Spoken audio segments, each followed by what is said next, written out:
សួស្តីបងប្អូនថ្ងៃនេះខ្ញុំឡើងពីការងារម៉ោង4បងប្អូនចឹងទៅខ្ញុំឡើងពីការងារជាមួយខ្ញុំធ្វើអីខ្លះខ្ញុំនឹងបង្ហាញបងប្អូនឡើងពីការងារមកខ្ញុំដាំបាយអ្នកនរគ្នាជីវិតមនុស្សស្រីមានប៉ុណ្្នឹងឯងការងារចង្ក្រានចានឆ្នាំង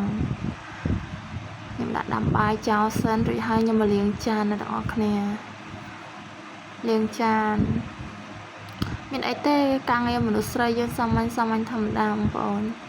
វិលជុំនឹងចក្រានហ្នឹងលាងចានរួចហើយខ្ញុំមកដាក់ជូតកន្លែងជូតផ្ទះបោសផ្ទះជូតផ្ទះអញ្ចឹង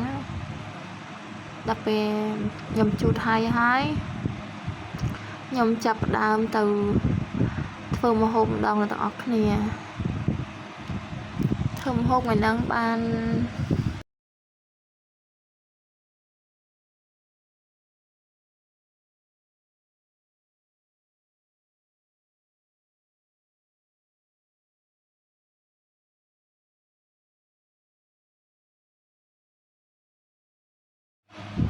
ពេលខ្ញុំជូតផ្ទះហើយខ្ញុំមកធ្វើម្ហូបថ្ងៃនេះខ្ញុំបានឆា